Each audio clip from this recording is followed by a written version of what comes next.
जयचार भुजागी साहब। मेरा नाम कर्नल केसरी, आवाज आ रही होगा पीछे?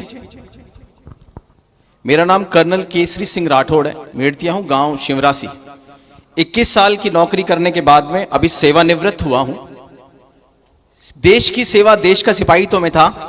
अब मैंने सोचा है कि अब मैं सिर्फ और सिर्फ, चाहे इस बात को नोट करें, अब मैं सिर्फ और सिर्फ अपने समाज का सिपाही बन के रहूंगा। मैं आज आपसे दो तरह की बात करूंगा। एक बात जो मेरे युवा भाइयों की पीड़ा मैंने देखी है, जो बेबसी देखी है, जो इन्होंने प्रकट की है, और एक बात जो अगले 10 साल में, जिसके बारे में आप नहीं जानते हैं, जो हमें लोकतंत्र पार्ट 2 लाने वाली है, आने वाली है। आप इस बात को ध्यान से सुनना और सोचना कि क्या यह जरूरी नहीं है कि हम एक साथ एक जगह हो जाएं। छोटी सी एक कहानी सुनाऊंगा क्योंकि मुझे समय 5 मिनट का दिया गया है। एक बाड़ा था गांव में। बाड़ा समझते हैं सब? मैंने थोड़ी, हमारी मारवाड़ी थोड़ी वीक है तो मैं हिंदी में कंफर्टेबल हूं। एक बाड़ा था गांव में। उस बाड़े में किसी ने मुर्गियां पाल रखी थी।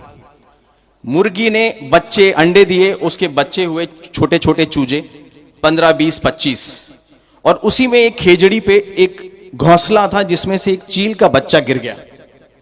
वो गिरा मुर्गियों के बच्चों के बीच में। मुर्गी का बच्चा अंडे से निकलते ही उछल के खड़ा हो जाता है, सुंदर लगता है और ची ची ची करता हुआ पीछे पीछे भागता है। देखा है सबने? चील के बच्चे को बड़े होने में समय लगता है। चील का बच्चा छोटा होता है तो सुंदर नहीं होता। चील के बच्चे के हाथ पांव में उतनी जान नहीं होती। वो चील का बच्चा अपने आप को उन मुर्गियों के बच्चों के बराबर समझने लग गया, जो आजकल मेरे युवा समझते हैं अपने आप को उन मुर्गियों के बच्चों के बराबर।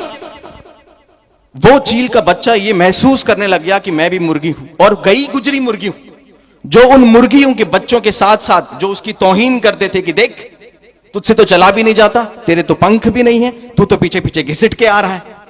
ये दुर्दशा मेरे उन युवाओं की है जो अभी मैं देखता हूं। फिर क्या हुआ? समय गुजरता गया, वो चील का बच्चा बड़ा होता गया, पंख आए, मगर मेंटली टूट चुका था वो, जो मकराना में हम टूट चुके हैं। मेंटली टूट चुका था वो। उसको लगता था मैं तो मुर्गी हूं और मैं तो एक अजीब सी मुर्गी हूं। उसे पता नहीं था कि मैं क्या हूं। फिर एक दिन एक चील आई जो उस पेड़ पे बैठी थी, इन्हीं हमारे सरपंचों जैसी, इन्हीं हमारे राजपूत युवाओं जैसी, हमारे कर्नल साहब जोधा जैसी। जिसने पहचाना उसे बोला, अरे भाई, अरे बेटा, तू ये नहीं है जो इनके साथ है, तू अपने आप को पहचान। नहीं पहचान पाया, देखा ही नहीं था कभी उसने। फिर जब उसने उसको समझाया, उड़ के दिखाया और एक हाथ खोल के झापड़ मारना सिखाया, तब उसे समझ में आया वो क्या है। और जिस दिन उस चील के बच्चे ने अपने पंख खोले और एक झपीड़ मारी, तो आप सोच सकते उन मुर्गियों के साथ में क्या हुआ। तो मेरे चील के बच्चों, मुर्गियों के बीच पड़ के अपने आप को मुर्गी मत समझने लग जाना। ये जो चीलें उड़ रही है ना छोटी छोटी जगह पे, इनसे शिक्षा लो। अभी समय आ गया, हमें झापड़ मारना है। अब क्या झापड़ मारना है, मैं आपसे वो टेक्निकल बात करूंगा। आज के करीब 70 साल पहले हमें लोकतंत्र का आगाज हुआ और हमारी 2.5 से 3 पीढ़ियां खप गई हैं क्योंकि राज चले गए। और उस समय रिमोट कंट्रोल राजा महाराजाओं के पास था। हम समझते ही नहीं थे कि लोकतंत्र क्या होगा और लोकतंत्र में क्या होगा। आज 70-75 साल के बाद हमने ये पहचाना है कि हमारी ऐसी तैसी हो गई। क्यों हो गई ऐसी तैसी? और वो जो बुद्धिजीवी वर्ग ऊपर बैठा है वो भी पहचान गया है कि 5000 साल से 10,000 साल से, सतयुग, त्रेता, द्वापर, कलयुग से अगर एक वर्ण व्यवस्था बनाई गई थी, अगर एक समाज में क्षत्रिय को स्थान दिया गया था, युद्ध करने की जगह दी गई थी, अगर वो प्रशासन में थे, एडमिनिस्ट्रेशन में थे, अगर आज 70 सालों से उनको उठाया है या हटाया है, तो वो जो भेड़ें थी जिनके आपने गिन लिए और उनको वहां बिठा दिया। भेड़ों की भीड़ ने जब लोकतंत्र पे कब्जा किया, तो आज आप देख रहे हैं क्या हो रहा है। ये जो बच्चे कह रहे हैं, ये हो रहा है। अब मैं आखिरी में 2 मिनट में आपको कुछ सांकेतिक रूप से टेक्निकल बात बताना चाहता हूं। मैं 21 साल की नौकरी करके आया हूं और मैंने देश के करीब हर राज्य में नौकरी की है। और मैं राजनीति और नॉन राजनीतिक बुद्धिजीवियों से, जो आईएएस भी हैं क्षत्रिय समाज के, आईआरएस भी हैं, आईपीएस भी हैं, उनके साथ बैठा हूं।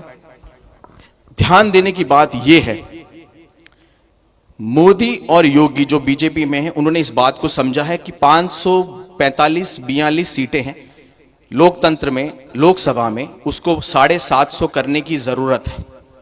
यानी कि वो लोकतंत्र का दूसरा पड़ाव, 1.5 गुना लोकतंत्र बढ़ने वाला है। यानी कि हर चीज का परिसीमन होगा। यानी कि हर पंचायत समिति से लेकर, हर जिले से लेकर, हर राज्य से लेकर देश में 1.5 गुना हर चीज बढ़ेगी 5 साल में, 10 साल में, 15 साल में। यानी अगर 50% लोकतंत्र तब आया था तो 25% लोकतंत्र अब आएगा। उस टाइम हमारा रिमोट कंट्रोल उन राजा महाराजाओं के पास था, अब हमारा रिमोट कंट्रोल हमारे पास होना चाहिए। अब आपको यह समझने की जरूरत है, अगले 5 से 7 साल तक अगर साथ नहीं दिखोगे तो फिर बांटे जाओगे, उस तरीके से बांटे जाओगे, लोकतंत्र उस तरीके से परिसीमन करेगा, उठ नहीं पाओगे। आपसे निवेदन करता हूं, जो आज सरपंच हैं, किसी पद अधिकारी भी हैं, किसी लेवल पर बैठे हुए हैं, कि मेरे इन युवाओं के उस भविष्य के लिए, इस परिसीमन के लिए एक साथ अगले 2.5 से 3 साल दिखना जरूरी है। 70 साल का 5% 3.5% होता है, 70 साल का 10% 7% होता है। कल मेरी मैं नाम नहीं लूंगा, काफी पॉलिटिकल स्टेट लेवल के हैं, उनसे मेरी बात हुई। उन्होंने कहा, कर्नल साहब विश्वास रखो, अगर साथ भी दिख जाओगे ना राजपूत, क्योंकि राजपूत एक ऐसी शक्ति है जिसको संयोजित करना आसान है, उसका आप नेतृत्व करना बहुत मुश्किल है। उसको अगर आप ये कोशिश करो कि हम इसको डायरेक्शन दे देंगे, गाइडेंस दे देंगे, नहीं लेगा। उन्होंने कहा 3.5 साल से और 7 साल में जिनको आप प्रतिद्वंद्वी कह रहे हैं ना, वो अभी 8 है ना, 8, अगली बार 5 या 4 और उसके बाद सीधे 0,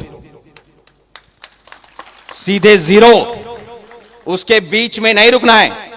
इसलिए मैं आपसे निवेदन करूंगा, 1 अंदर देखो, 2 अपने चील के बच्चे जो मुर्गियों के बीच हैं उनको शक्ति दो, जरूरी है, आप लोग दे सकते हैं।